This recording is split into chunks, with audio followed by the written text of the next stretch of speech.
बिस्मिल्लाहिर्रहमानिर्रहीम। अस्सलामुअलैकुम। Health talk में मैं हूं आपके साथ, आपकी मेज़बान फलक कादिर। आपको प्रोग्राम में वार्म वेलकम करती हूं। नाज़रीन, कोविड की सेकंड वेव आपको पता है बहुत बुरे तरीके से फैल चुकी है। उसमें कुछ मिथ्स भी हैं, कुछ ऐसी हमारे यहाँ पर मिसकॉन्सेप्शन है जो हम क्लियर करना ही नहीं चाहते हैं। दूसरी जानिब जो है बच्चों के ऊपर हम इतना बात नहीं कर रहे हैं, बच्चों को कोविड हो रहा है कि नहीं हो रहा, और इसके अलावा वैक्सीन जो आई है वो कितनी इफ़ेक्टिव है। हम आज इसके बारे में डिटेल में बात करेंगे। छोटे बच्चों को कोविड अगर हो भी रहा है तो क्यों उनके अंदर सिम्टम जाहिर नहीं हो रहे, वैक्सीन बन चुकी है। और उसके बाद हम ये भी देखेंगे कि वैक्सीन कितनी इफेक्टिव है। कोई भी मेडिसिन बनती है तो उसको हम एक रैंडमाइज कंट्रोल ट्रायल के थ्रू उसको चेक करते हैं। उसमें कंट्रोल ग्रुप होता है, एक्सपेरिमेंटल ग्रुप होता है, दोनों के अंदर देखा जाता है कि कितना इफेक्टिव है। और मेडिसिन हो चाहे वैक्सीन हो या कोई भी ऐसी चीज़ जो केमिकल्स के थ्रू बनी जाती है तो हम उसको पहले प्रॉपरली एग्जामिन करते हैं, एग्जामिनेशन के बाद ही हम उसको यूज़ कर रहे होते हैं। बहुत सारे इदारों ने, बहुत सारे ऐसे फार्मास्यूटिकल हैं जिन्होंने इस चीज़ को चैलेंज किया है कि उन्होंने वैक्सीन बना ली है और उसकी जो इफ़ेक्टिवनेस है वो 95% है। हम एक माहिर डॉक्टर से आज पूछेंगे कि वैक्सीनेशन जो आ गई है क्या वाकई इसकी जो इफेक्टिवनेस है वो 95% है, और उनकी जो स्पेशलिटी है वो पीड्स की है, यानी छोटे बच्चों के वो माहिर हैं। एस्मा, एलर्जी और ये सारी चीज़ों के बारे में भी उनकी एक्सपर्टीज़ है। तो हम डॉक्टर साहब से ये पूछेंगे कि छोटे बच्चों के अंदर कोविड के सिम्टम्स क्यों जाहिर नहीं होते, और दूसरा हम पूछेंगे कि वैक्सीन जो है वो कितनी इफेक्टिव है। आज हमारे साथ प्रोग्राम में डॉक्टर इब्राहिम यूसुफ मौजूद हैं। जी अस्सलाम वालेकुम sir. Welcome in my programme. Thank you very much. कैसे हैं आप? ठीक है, अल्लाह का शुक्र जी। सर आज जो है हमारा प्रोग्राम कोविड के ऊपर ही है, और आपकी जैसे कि स्पेशलिटी जो है वो पीड्स है, बच्चों की स्पेशलिटी है, पीएचडी हैं आप इसके अंदर। सबसे पहले कुछ मिस और मिसकॉन्सेप्शन है जो मुझे क्लियर करने हैं। जैसे कि बताया ये जाता है कि छोटे बच्चों को कोविड नहीं होता है, या अगर होता भी है तो उसके अंदर सिम्टम्स नमूदार नहीं हो रहे। दूसरी जानिब कुछ और डेवलप कंट्रीज हैं उसमें ये लोग कर ये रहे हैं कि छोटे बच्चों के तालीमी इदारों को बंद नहीं किया जा रहा, क्योंकि वो यही बात कर रहे हैं कि बच्चों में तो वायरस की सिम्टम्स ही नहीं आ रहे। तो इसके बारे में ज़रा हमारे व्यूवर्स को डिटेल में बताइएगा कि हम तो एक तालीमी इदारे बंद करके बैठे हुए, छोटे बच्चों की पढ़ाई ज़ाया हो रही है। दूसरा जो है बच्चों के अंदर सिम्टम्स का क्या है, और अगर उनको कोविड हो भी जाता है तो कितना मोर्टेलिटी रेट है, खुदा न खास्ता कितना सिवियरिटी हो सकती है बच्चों को। बिस्मिल्लाहिर्रहमानिर्रहीम। अस्सलाम वालेकुम व्यूअर्स। सबसे इम्पॉर्टेंट बात यह है कि आपको पता है कि बच्चों की इम्यूनिटी बहुत अच्छी होती है, और नो डाउट बच्चों की इम्यूनिटी अच्छी होने की वजह सबसे ये है कि हमारी जो नशोनुमा है, हमारे मुल्क में सबसे ज़्यादा मदर फीड का फोकस सबसे ज़्यादा है, तो इम्यूनिटी हमारे बचपन से ही सबसे ज़्यादा ग्रो की भी होती है। इस वजह से बच्चा जब ग्रो करता है तो ऑटोमेटिकली उसकी जो इम्यूनिटी लेवल और एलर्जी फैक्टर्स जो है, इम्यूनिटी लेवल इतना अच्छा होता है कि 6 मंथ्स, 1 साल, 1.5 साल, 2 साल तक अगर जो मदर फीड पे 100% होता है, और मोस्टली ज़्यादातर माएँ 100% मदर फीड पे ही रखती हैं, जिस पे एलर्जी फैक्टर्स बहुत कम है। अच्छा। जिसकी वजह से हमारे बॉडी के अंदर जो इम्यूनिटी सेल्स हैं, जो IL-6 है, IL-1 है, IL-2 है, और साथ पे जो साइटोकाइन है, वो हमारा इतना स्ट्रॉन्ग बच्चों का है, जिसमें से ये जो कोविड के जो कोविड के इन्फेक्शन रेशियोज हैं वो जब जाके अंदर अटैक तो सबको करते हैं। ऐसा नहीं हो सकता कि जैसे इन्फ्लुएंजा है, वायरल है, फ्लू है। अब आप देखें तो वायरल और फ्लू उन बच्चों को ज़्यादा अटैक करता है जिनको एलर्जीज ज़्यादा होती हैं, अस्थमा ज़्यादा हो रहा होता है, जिसका अगर विटामिन डी लेवल कम है, या इनके जो लेवल्स ऑफ बी कॉम्प्लेक्स कम है, या जिंक कम है, जो उसको ज़्यादा अटैक कर सकता है। अदरवाइज ज़्यादातर आपकी आवाम में जो है वो इम्यूनिटी फैक्टर्स बच्चों में इतना अच्छा है कि वो अटैक करना चाहता भी है तो उसके ऊपर सेल्स जाके जो है नमूदार हो जाता है। दूसरा एक वजह ये भी बहुत अच्छी है कि मदर फीड जो उन बच्चों की होती है, या जो बच्चे तो बड़े होके योगर्ट पे ज़्यादा होते हैं, जो माएँ जो गाँव कैल्शियम ज़्यादा ले रहे होते हैं, या प्रीबायोटिक्स प्रोबायोटिक्स ज़्यादा ले रहे होते हैं, या लाइफ कल्चर्स दही में ज़्यादा होती है, उनको भी ज़्यादा इम्यूनिटी बूस्ट हुई भी होती है, जिसकी वजह से कोविड के असरात बहुत कम होते हैं। अच्छा। आप देखें तो अगर गांव देहात या बहुत सारे ऐसे शहरों में योगर्ट का इस्तेमाल सबसे ज़्यादा हमारे मुल्क में होता है, तो इसमें ये एक बहुत बड़ा फैक्टर है कि इसमें हमारे जो इम्यूनिटी सेल्स की वजह से वो जो लेवल ऑफ कोविड है, इन वायरस है, वो बहुत कम अटैक करता है। जैसे कि इन्फ्लुएंजा है, वो भी बच्चों को बहुत कम अटैक करता है। H1N1 आया लेकिन उसने भी बच्चों को अटैक नहीं किया, अडल्ट को ज़्यादा किया। अलबत्ता एक चीज़ बहुत इंपॉर्टेंट है, जिन बच्चों को एलर्जी फैक्टर बचपन से है या जेनेटिकली माँ बाप से आई हुई है या जेनेटिकली फैक्टर के हिसाब से किसी माँ बाप यानी कि घर में डायबिटीज़ चल रही है या कोलेस्ट्रॉल चल रहा है, हाई ब्लड प्रेशर चल रहा है, उनको बच्चों को अर्ली एज में ही इन्वेस्टिगेट करा लें कि उनको कोई कोमोर्बिड्स अंदर इनसाइड बॉडी में है तो नहीं जिसकी वजह से कोविड शायद उनको असर करे। Okay fine. अच्छा सर, ये जो हमारा सबसे पहले हमने यही किया, जैसे कोविड का पहला फर्स्ट केस रिपोर्ट हुआ ये कोविड का, तो उसके बाद हमने डायरेक्टली सारे तालीमी इदारे बंद कर दिए। उसके साथ साथ जो हमारी यूनिवर्सिटीज स्कूल से हमने उनको भी बंद कर दिया। मुझे इसका कुछ समझ नहीं आ रहा है कि अगर बच्चों को इफेक्ट कर नहीं रहा तो why we are doing this. मतलब इसमें तो ये एक हमें बताना चाहिए तालीमी इदारों को भी और जो भी एजुकेशनिस्ट हैं उन सबको इस चीज़ के बारे में पता होना चाहिए कि छोटे बच्चों को तो ये इफेक्ट कर ही नहीं रहा तो हम क्यों। और जो टीचर्स हैं स्कूल में वो भी माशाल्लाह से पढ़े लिखे हैं, उनको भी पता है कि अपनी SOPs का ख्याल कैसे रखना है, तो हम तालीमी इदारों को क्यों बंद करें जबकि छोटे बच्चों को तो इफेक्ट नहीं कर रहा। अच्छा फलक, एक बात बताऊँ कि तालीमी इदारों में सिर्फ बच्चे नहीं हैं, उसमें टीचर्स हैं, स्टाफ, जो lower staff, higher staff, management होती है वो भी उसके साथ शामिल होती है। देखिए, ये कोई नहीं कह सकता कि अगर आप किसी दलदल में जा रहे हैं और दलदल में आप फंसेंगे नहीं, चाहे वो बच्चा हो या अडल्ट हो।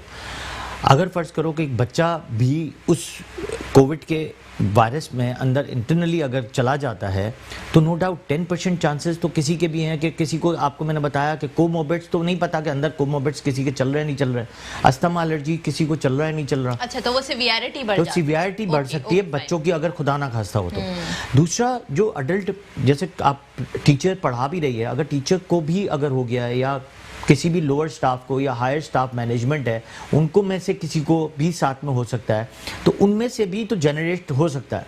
दूसरे तरीके बहुत सारे मुल्कों ने कुछ तरीके इख्तियार किए हैं लेकिन स्टिल फलक इट वाज ऑल फेल्ड, क्योंकि लोगों ने डेस्क को एक छोड़ के एक करना शुरू कर दी।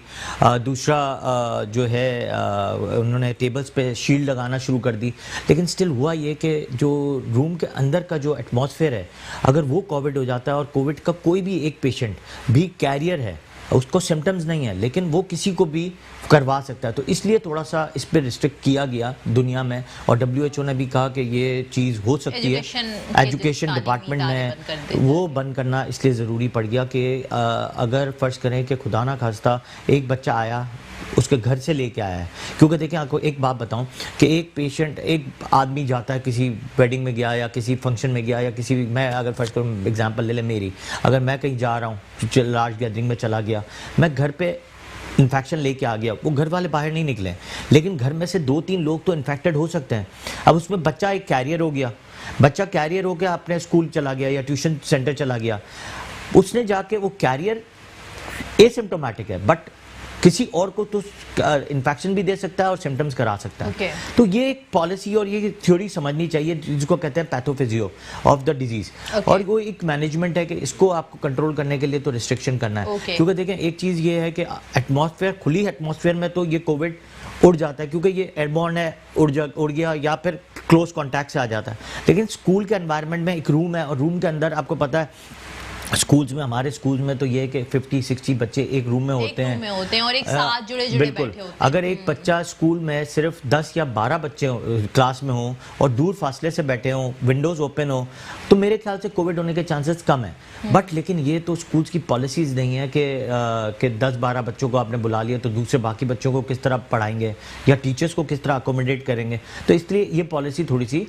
सोच में आई भी थी लोगों के, लेकिन स्टिल वो पॉलिसी फेल हो गई। ओके सर, इसके बारे में और मज़ीद डिटेल में भी बात करेंगे और मैं आपसे ये भी जानूंगी कि वैक्सीन जो है उसकी क्या जो है वो इफादियत है, क्या कितना % वो हमारे मुल्क के लिए अच्छी साबित हो सकती है। पर एक ब्रेक की जानिब चलते हैं, देखते रहिए हेल्थ टॉक।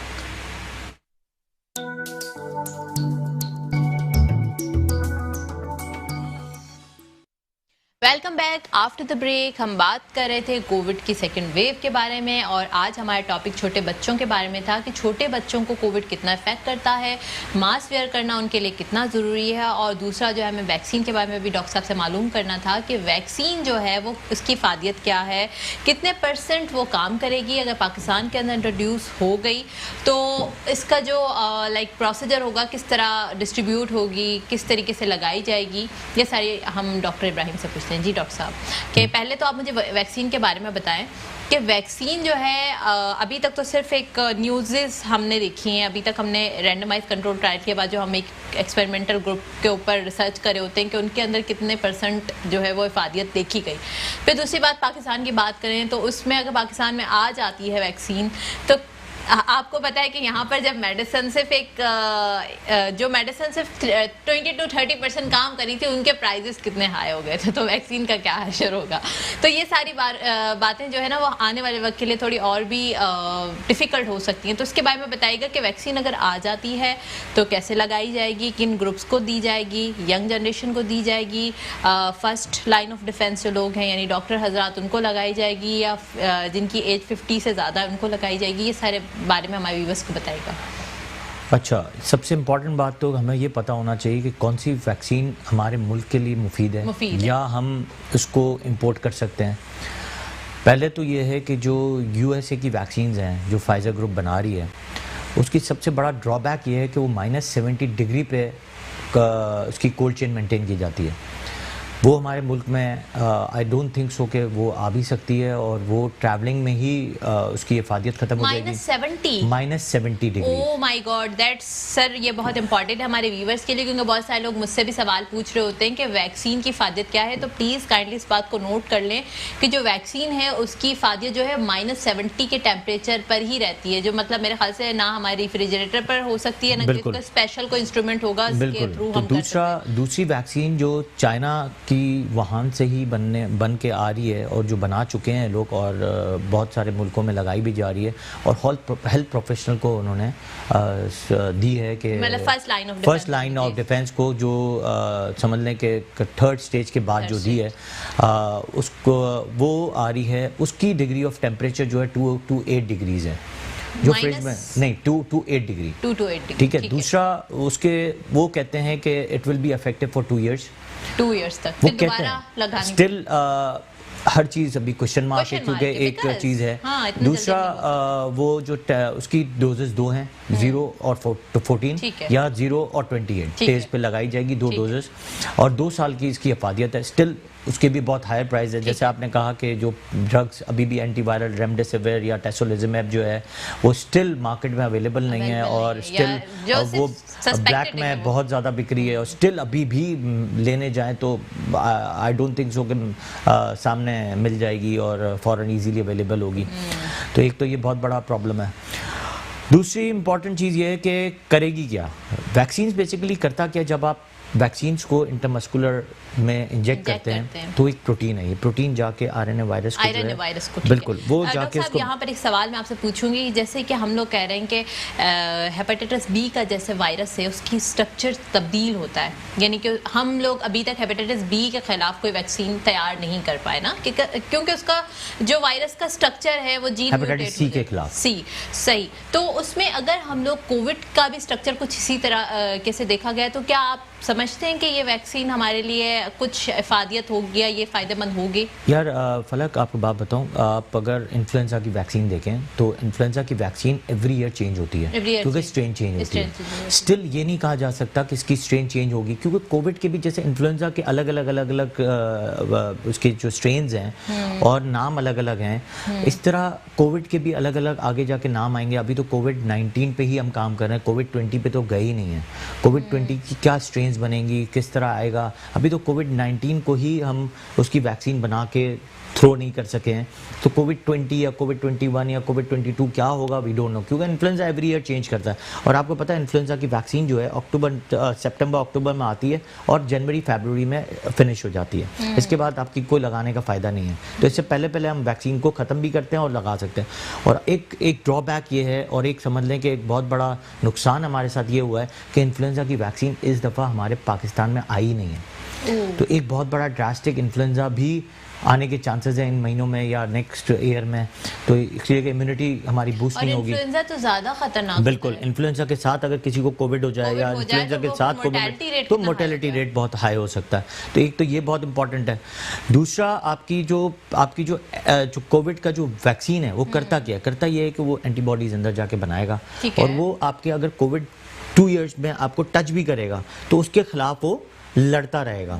तो ये एक थ्योरी है, अभी तो पैथोफिजियो इसकी बनी है, इसकी एक डायग्राम बनाया गया है, लेकिन स्टिल वी डोंट नो कि करेगा क्या, कितना फर्क आएगा, कितने लोग इससे बच सकेंगे और कितने लोगों को इससे अफादियत होगी। तो still it's in question mark. तो लेकिन मार्केट में थ्रो हो गई है दुनिया में। अब हमारे मुल्क में कब आती है, हमारे मुल्क में किस तरह मार्केट होगी, कौन इसको इंपोर्ट करेगा, ये बहुत बड़ा एक सवाल है। डॉक्टर साहब, एक और मिथ है या मिसकॉन्सेप्शन है लोगों के अंदर कि अगर हम इन्फ्लुएंजा वायरस की वैक्सीन लगवा लेते हैं तो हम कोविड से भी बच सकते हैं। इसके बारे में आप क्या कहेंगे? बिकॉज ये भी एक मिथ है या मिसकॉन्सेप्शन है, या लोग इसको थोड़ा वो करना चाह रहे हैं कि हो सकता है कि इन्फ्लुएंजा की वायरस हमें वैक्सीन जो है वो कोविड से भी बचा ले। नहीं, कोविड की वैक्सीन और इन्फ्लुएंजा की वैक्सीन दोनों बहुत डिफरेंट है। और सबसे बड़ी बात यह है कि इन्फ्लुएंजा एक अलग वायरस है और एक कोविड जो है वो बिल्कुल एक डिफरेंट वायरस है। पर वो इनकी फैमिलीज का कुछ कहा जाता है कि फ्लू की फैमिली से बिलोंग करते हैं। देखिए, ऐसे तो बर्ड फ्लू अलग है, स्वाइन फ्लू अलग है, H1N1 है, इन्फ्लुएंजा है, कोविड है, राइनो वायरस है, ये बहुत सारे अलग अलग वायरसेस हैं जो फ्लू की तरह ही प्रेजेंट करते हैं। अब किसी में बैड फ्लू है और किसी में नॉर्मल फ्लू होता है, तो ये डिफरेंट स्ट्रेन्स हैं और डिफरेंट वायरसेस हैं और डिफरेंट वायरसेस की डिफरेंट ट्रीटमेंट है। जैसे अगर आप कोई कह दे कि हेपेटाइटिस सी की जो एंटीवायरल ले रहे हैं, हेपेटाइटिस बी की एंटीवायरल ले रहे हैं, आप कोविड में इस्तेमाल करें, तो that is a wrong myth. तो still all is question mark still. अभी आगे जाके जितनी रिसर्च आ रही है वैक्सीन के बारे में, तो वो स्ट्रेन ही बताएगी कि कोविड की स्ट्रेन कितनी वैक्सीन में क्या काम करती है। बिल्कुल, मैं अपने व्यूवर्स को ये बात क्लियर करना चाहूँगी कि जिन लोगों के माइंड के अंदर ये चीज़ है कि हम इन्फ्लुएंजा वायरस की वैक्सीन लगा लेंगे तो हम कोविड से भी बच जाएंगे, तो डॉक्टर साहब ने बहुत इजीली बता दिया, इन्हें इजीली क्लियर कर दिया कि ऐसा नहीं है। क्योंकि कोविड वायरस जो है, कोविड-19 की स्ट्रक्चर डिफरेंट है, इन्फ्लुएंजा का स्ट्रक्चर अलग है, दोनों वायरस जो है वो डिफरेंट हैं। तो ऑब्वियस सी बात है उसके अंदर वो उतना इफेक्टिव नहीं है ना वो, और ऐसा होता तो वो ऑलरेडी पहले ही हम लोग इन्फ्लुएंजा की बिल्कुल नहीं, दोनों डिफरेंट किस्म के वायरसेस हैं। मैंने आपको बताया ना, हेपेटाइटिस बी और हेपेटाइटिस सी को भी आप एक एंटीवायरल को की तरह ट्रीट नहीं कर सकते। अच्छा डॉक्टर साहब, हम अगर पाकिस्तान के अंदर वैक्सीन आए तो आपने जिस तरह बताया कि यूएसए ने जो वैक्सीन बनाई है उसका -70 डिग्री पर वो तभी इफेक्टिव होती है, उसके बाद वो उसका डी जनरेट हो जाती है, डीनेचर्ड हो जाती है। देखिए, vaccines are always depends on cold chain. जितनी भी वैक्सीन्स हैं, चाहे आप BCG से लेके आप typhoid, chicken pox, MMR, hepatitis A की वैक्सीन, हेपेटाइटिस बी की vaccine, all are dependent on the cold chain maintain. कोई डीप फ्रिज में रहती है, कोई -डिग्री पे रहती है, कोई +डिग्री पे रहती है, तो हर एक का फ्रिज अलग होता है या हर एक का कोल्ड चेन में अलग होती है। इसकी अगर कोल्ड चेन मेंटेन करने के लिए -70 चाहिए तो you need a high class जो फ्रिज होते हैं, हाई क्लास जो है कोल्ड चेन चाहिए होगी। तो आई डोंट थिंक सो कि वो कोल्ड चेन जो है इतनी मेंटेन दुनिया में हो सकेगी। हो सकता है वो हाई टेम्परेचर, लो टेम्परेचर इलाकों में तो काम कर जाएगी, but I don't think so कि पाकिस्तान तक ये पहुंच सके। ठीक है डॉक्टर साहब, इसके बारे में बात करेंगे और हम ये भी बात करेंगे कि सर्दियों में और भी जो रेस्पिरेटरी के इश्यूज होते हैं वो बढ़ जाते हैं और उसके साथ खुदा न खास्ता कोविड हो जाता है, तो कितना मुश्किलात का सामना करना पड़ेगा और कितना और मुश्किल हो सकती है। पर एक ब्रेक की जानिब चलते हैं, देखते रहिए हेल्थ टॉक।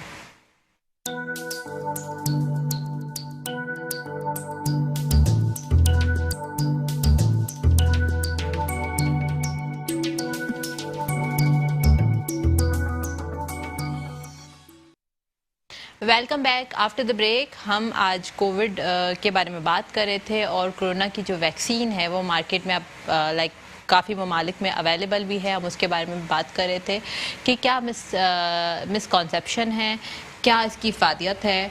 95% कुछ फार्मास्यूटिकल कंपनीज़ ने चैलेंज कर दिया है कि 95% जो है इफेक्टिव है। हमारे साथ एक माहिर डॉक्टर मौजूद है जो हमें बताए थे कि वैक्सीन जो है वो पाकिस्तान में थोड़ा बहुत लाइक उसका कोई वो नहीं है कि वो पॉजिटिव रिस्पांस आएगा या नहीं आएगा। जी डॉक्टर साहब, आप बताए थे कि हम लोगों को वैसे अगर हम बात करें चूज़ करने की, 3-4 लोगों ने बना लिए, 3-4 ममालिक ने बना लिए, तो हमें सबसे ज़्यादा अच्छी एक मतलब अभी भी हाइपोथेटिकल है, हाइपोथेसिस क्या है, कौन सा जो है वो ज़्यादा इफेक्टिव रहेगा? देखिए, अगर देखा जाए तो हमारे जो पड़ोसी मुल्क है चाइना जो है, इन्फ्लुएंजा की वैक्सीन सबसे ज़्यादा जो बना के मार्केट में थ्रो करते हैं, और जो इनकी जो साइंस है वो हमसे दुनिया से सबसे ज़्यादा हाईएस्ट और फास्ट है। ओके। तो जो बायोलॉजिकल चीज़ें बनाई जाती हैं ज़्यादातर वो चाइना की ही ज़्यादातर इफ़ेक्टिव होती हैं। जो मैंने ज़्यादातर इतने सालों में इन्फ्लुएंजा की वैक्सीन जितनी यूज़ की है वो ज़्यादातर चाइना की ही हमारे मुल्क में ज़्यादातर ही आती है। दूसरे लोग भी बनाते हैं, एबट बनाता है, सनोफी बनाता है, लेकिन स्टिल उनकी वैक्सीन कब आएंगी, क्या होगा, अभी तक कोविड की वैक्सीन उन्होंने नहीं बनाई है। हो सकती है जिस तरह स्ट्रक्चर्ड उनको मिल गया है वायरस का, एक उनके लैब के अंदर उनको पता चल गया है, तो ऐसा नहीं हो सकता हम किसी से फार्मूला ले लें या फार्मूले के थ्रू हम लोग हमारी फार्मास्यूटिकल वाले कोशिश करें उसको प्रिपेयर करने की? देखिए, हमारे मुल्क में तो वैक्सीन अभी तक कोई भी हाई टेक्नोलॉजी वैक्सीन तैयार नहीं हुई है अभी तक। कोई एक भी नहीं होती? कोई भी नहीं होती है, क्योंकि हमें इम्पोर्ट ही करना होती है, और अगर इम्पोर्ट करते भी हैं तो हमें जो रॉ मटेरियल है, हम अगर दवाइयाँ भी लेते हैं तो बेसिकली रॉ मटेरियल हमें बाहर से मंगाना पड़ता है। We don't manufacture the raw materials, chemicals तो हमें बाहर से मंगाने ही पड़ते हैं। सही है। तो स्टिल हमारे पास ये जो बायोलॉजिकल साइंस है वो अभी बहुत वीक है, तो अभी हम उस पे गए ही नहीं है। तो और it means if we are import, तो हमें तो फिर गवर्नमेंट की तरफ से भी कोई उम्मीद नहीं है कि फ्री में मिलेगी। ऑफ कोर्स, तो फ्री में अगर मिलेगी भी तो हो सकता है कि ट्रायल बेसिस पे चाहे शायद ये मार्केट हो जाए और ट्रायल बेसिस पे बाहर निकाली जाए। तो ये बहुत एक कभी वही चीज़ है कि एवरीथिंग इज क्वेश्चन मार्क, और क्वेश्चन मार्क पे ही चलेगा। और सारी चीज़ें अभी हम जो है वो एक समझ लें कि एक हमारे पास एक बॉक्स है और वी डोंट नो कि उस बॉक्स में क्या निकलेगा। तो still we have to wait for the आने की, वेट करेंगे कि कब तक आएगी, क्या करेगी। हर्ड इम्यूनिटी के बारे में क्या बताएंगे, क्योंकि आप वैक्सीन जब बन जाती है तो हर्ड इम्यूनिटी जो है वो आपकी डेवलप हो जाती है। वैक्सीन और हर्ड इम्यूनिटी थोड़ा सा हम इसको वजाहत करते हैं। हर्ड इम्यूनिटी, अगर आप वैसे ही आवाम में अगर कोई वायरस फैल जाता है तो वो वैसे भी अगर आप एक दूसरे से आप इंटैक्ट रहते हैं और आपको एयरबॉर्न या कांटेक्ट में ही लो स्ट्रेन्स टच कर जाती हैं, अगर ये शुक्र अदा करनी चाहिए कि लो स्ट्रेन्स में ही हो, तो लो स्ट्रेन्स अगर टच कर जाती है तो इससे खास बात ये होती है कि लो स्ट्रेन्स आपकी इम्यूनिटी को ऑटोमेटिकली हर्ड बना देती है। हर्ड इम्यूनिटी बनाने से फ़ायदा ये होता है कि आपकी बहुत बड़ी आवाम जो है, पॉपुलेशन जो है, वो उस वायरसेस के खिलाफ जो है लड़ चुकी होती है, उसकी एंटीबॉडीज़ बन जाती हैं। और वो हमारी बनती इसलिए है कि most of the people in our society, जो लोअर पब्लिक है या लोअर सोसाइटी है, उसकी इम्यूनिटी बहुत हार्ड होती है, क्योंकि एक तो काम बहुत करते हैं, चलते फिरते बहुत हैं, तो लंग की कैपेसिटी बहुत अच्छी है। प्लस साथ में उनकी सबसे अच्छी चीज़ ये होती है कि they have a good power of eating, कुछ भी खा लेते हैं तो ऑटोमेटिकली पेट की इम्यूनिटी अच्छी है। जब पेट की इम्यूनिटी अच्छी होती है, प्याज बहुत खाते हैं, दही बहुत ज़्यादा पीते हैं, तो इससे इम्यूनिटी हमारी पेट की जब बनती है तो इसमें प्रीबायोटिक्स प्रोबायोटिक्स ऑटोमेटिकली डेवलप हो जाते हैं। वो हमारी छोटे छोटे वायरसेस, बैक्टीरिया, फंगस, पैरासाइट्स के खिलाफ वैसे ही लड़ रहे होते हैं। तो अगर आप अभी इतने महीनों में देखें तो ये जो कोविड का इन्फेक्शन आया भी है, जो हमने देखा भी है और रिसर्च भी हुई है, वो उन लोगों को ज़्यादा अफेक्ट हुआ है जिनकी एक तो घर में रहने वाले लोग, जिनके कोमोर्बिड ज़्यादा थे, जो रोड पे चलने वाले लोग थे, जो हमारे जो सफाई वाले लोग थे, वर्कर्स थे, जो ऑटो चला रहे हैं, हाँ, जो है, उनको ये चीज़ें बहुत ही शायद शादिर और नादिर 5% लोगों को, वो ये 95% तो इससे सेफ ही रहे। हमारे जो रिसर्च में आया ना, वो उन्हीं लोगों को हुआ है जो ज़्यादातर कोमोर्बिड्स पे थे और घर पे थे, और जिनके विटामिन डी लेवल कम हो या जिनको कोमोर्बिड्स हो या जिनके अंदर कुछ प्रॉब्लम्स हो रही हो, उनको ज़्यादा हुआ है। अच्छा, उसकी वजह से जो है मोर्टेलिटी रेट जो है वो बढ़ा। बिल्कुल। डॉक्टर साहब, एक और सवाल ये है कि जैसे कि आपने बताया कि जो घर में रहते हैं उनको ज़्यादा होता है, तो स्ट्रेस जिन लोगों को ज़्यादा होता है या साइकोलॉजिकल डिसऑर्डर है, मेरे ख्याल से उन लोगों को भी ज़्यादा होता है कि उनको सोचने की वजह से, स्ट्रेस की वजह से आपकी इम्यूनिटी वीक हो रही होती है। बिल्कुल, स्ट्रेस की वजह वजह से आपका होता ये है कि जिनको ब्लड प्रेशर होता है या स्ट्रेस होता है, एंजाइटी होती है, उनको होता क्या है कि उनके स्ट्रेस हार्मोन्स रिलीज होते हैं, जिसकी वजह से बहुत ज़्यादा पेट में जो है ना अल्सरेशंस होती हैं। अल्सरेशन होने की वजह से एसिड बनता है। एसिड जो है प्रीबायोटिक प्रोबायोटिक को जो है ना वो वीक कर देता है। और फिर वही जो प्रीबायोटिक प्रोबायोटिक डिस्ट्रॉय होता है उससे साइटोकाइन्स डिस्ट्रॉय होते हैं। जब साइटोकाइन्स डिस्ट्रॉय होते हैं तो इंटरल्यूकिन डिस्ट्रॉय होता है। इंटरल्यूकिन डिस्ट्रॉय होता है तो फिर ऑटोमेटिकली आपको कोई भी चीज इन्फेक्शन हिट कर सकता है, क्योंकि all depend on the brain. आप जो सोचते हैं वो आपको होना शुरू हो जाता है। तो स्ट्रेस रिलेटेड बहुत सारी चीजें हैं कि आपको स्ट्रेस फ्री रहना होता है, वॉक ज्यादा करनी होती है, सनलाइट ज्यादा लेनी होती है, अच्छी एनवायरनमेंट बनाना होता है, प्लस पॉजिटिव सोचना होता है। अगर आप बीमार भी हैं तो अपने आप को पॉजिटिव रखें तो ऑटोमेटिकली आपके बहुत सारे इन्फेक्शंस आपको वैसे ही वो खत्म हो जाते हैं। ओके डॉक्टर साहब, जो न्यूनेट्स हैं उनके लिए एक मिथ है, मिसकॉन्सेप्शन है कि छोटे बच्चों के अगर मतलब छोटे बच्चे जो पैदा हुए हैं बिल्कुल न्यूनेट्स हैं और उनकी वालदा को कोविड पॉजिटिव है, तो क्या उन बच्चों को होने का खतरा है? अच्छा, हम 2-3 इस पे बात करते हैं। 1 साल के छोटे बच्चों तक की बात कर देते हैं। एक तो ये है कि एक माँ को अगर कोविड पॉजिटिव था और बच्चा उससे पैदा हो गया तो उसका कुछ नहीं करना, वो मदर फीड अपना करा सकती है, क्योंकि वायरस मास्क पहन के और फीड कराए। और अगर मास्क नहीं भी पहनना है तब भी अगर कोविड उस चैनल से पैदा हुआ है तो उसको कोविड के तो पैसे ही लेके पैदा हुआ है। जैसे अगर एग्जांपल लें कि लोगों की मिथ ये है कि हेपेटाइटिस बी है, हेपेटाइटिस सी है या एड्स है या कोई भी ऐसी वायरस इन्फेक्शन के साथ बच्चा पैदा हुआ है तो आपको फीड नहीं कराना। इवन क्योंकि हमारे मुल्क में सबसे ज़्यादा ट्यूबरक्लोसिस के पेशेंट्स होते हैं, ट्यूबरक्लोसिस के पेशेंट्स को भी ये मना नहीं है कि फीड ना कराएं, वो आराम से फीड करा सकती है। बट जो मेडिसिन ले रही हैं उसका एक इफेक्ट है कि वो चैनल को क्रॉस करता है, तो आप दवाई से पहले आप आराम से इसको फीड करा सकती हैं। इसी तरह कोविड में भी आप आराम से फीड कराएं, कोई इस पे हर्ज नहीं है, क्योंकि आपके चैनल से ही वो पैदा हुआ है। सेकंड आ जाए कि अगर एक बच्चा है 6 महीने का है, मदर फीड पे था और माँ के साथ ही वो कोविड पॉजिटिव हुआ है, उसमें भी मदर फीड रोकने की जरूरत नहीं है, क्योंकि कोविड इन्फेक्शन हो या कोई भी वायरल इन्फेक्शन हो, ब्लड जो फीड बैरियर को क्रॉस नहीं करता, तो आराम से आप उसमें भी फीड करा सकते हैं। आपके साथ बच्चा रहेगा, बच्चा आपके साथ क्वारंटाइन रहेगा, आप रूम में रहें और अच्छा ग़िज़ा लें, अच्छी विटामिन लें और फीड कराते रहें। ओके, पर डॉक्टर साहब एक और चीज़ भी है ना कि अगर जो मदर जिसका बेबी बोर्न हुआ है तो वो ऑलरेडी थोड़ा बहुत इम्यूनिटी उसकी वीक होती है, अगर ऑपरेशन सीजर हो गया है तो ऑलरेडी वो थोड़ा सा इम्यूनिटी डिक्रीज हो जाती है, तो उसमें फिर उसको क्या एहतियाती तदाबीर इख्तियार करनी चाहिए? देखो, ये बहुत अच्छा सवाल है, जो एक बहुत बड़ी रिसर्च भी है कि वो बच्चे रिपीटेडली बीमार होते हैं या वो बच्चे पैदाइश पे फॉरन रेस्पिरेटरी डिस्ट्रेस सिंड्रोम या निमोनिया के साथ पैदा होते हैं जिनकी माँ का विटामिन डी लेवल कम है, क्योंकि विटामिन डी लेवल कम होने की वजह से रिपीटेडली बच्चा या माँ उसको इन्फेक्शन होने के चांसेस होते हैं। तो आपको पहले तो प्री प्रेगनेंसी आपको देखना है कि आपको कोई इन्फेक्शन ना हो। दूसरा, विटामिन डी लेवल आपको देखना है कि विटामिन डी लेवल आपका सही हो।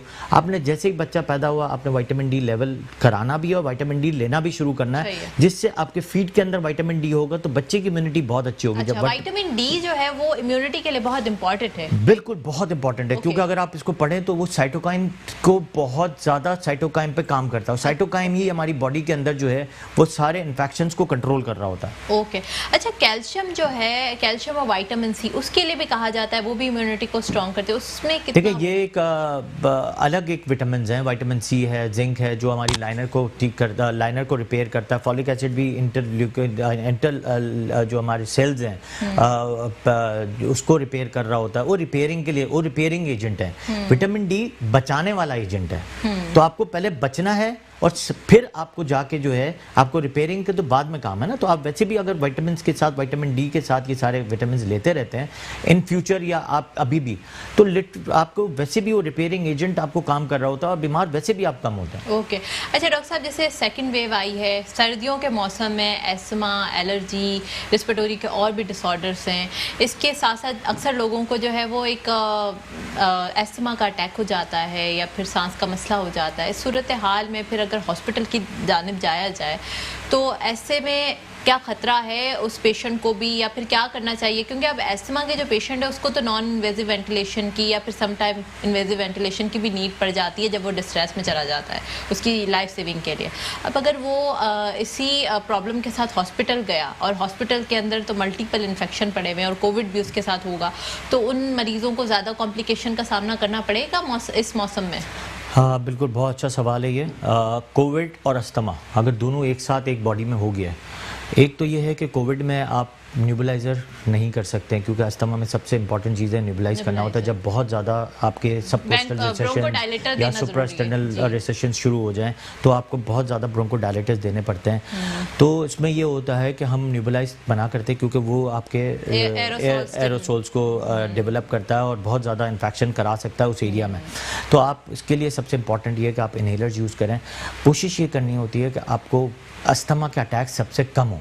अस्थमा का अटैक सबसे ज़्यादा जब पोलन ज़्यादा हो या डस्ट ज़्यादा हो जब हो रहा होता है, या पोल्यूशन में आप आ जाएं या कोई केमिकल्स इस्तेमाल कर रहे हो, तो इन सीज़न में आपको वो चीज़ें बचानी है और उस चीज़ों से बचना है, क्योंकि कोविड ऑफ कोर्स है तो वो तो कोविड किसी भी पेशेंट को अटैक कर सकता है, तो आपको उससे तो बचना ही है। पहले आपको अस्थमा के ना होने से बचना है और फिर कोविड ना हो जाए इससे भी बचना है। नो डाउट जो रिसर्च ये है कि 15 साल से छोटे बच्चों को कोविड ने बहुत कम असर किया, चाहे वो अस्थमा वाले हों या जो भी हो। तो पीडियाट्रिक वार्ड में ऐसी कोई रिसर्च नहीं आई। 15 ईयर्स टू फिर 35 ईयर्स में रेशो कुछ बढ़ा, क्योंकि उसकी इम्यूनिटी भी अच्छी स्ट्रांग होती है।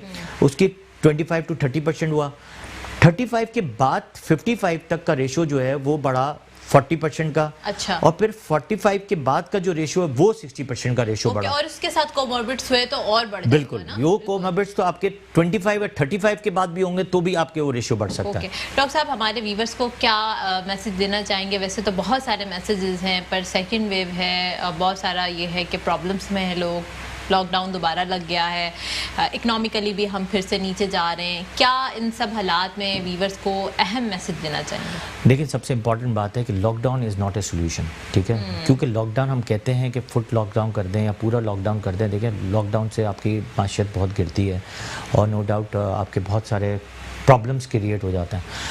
सिर्फ एक ही चीज़ से बचने का हल है, जो लोग आवाम समझ लें कि ये हमेशा आपके साथ रहेगा, दैट इज़ अ मास्क, जो आपके साथ हमेशा रहना चाहिए और वो चिन पे नहीं, मुंह के ऊपर होना चाहिए। जो हमारी आवाम में सबसे ज़्यादा आपने देखा होगा चिन पे रहता है, यहाँ नहीं रहता, तो ये आप रखें। सोशल डिस्टेंसिंग का काम रखें।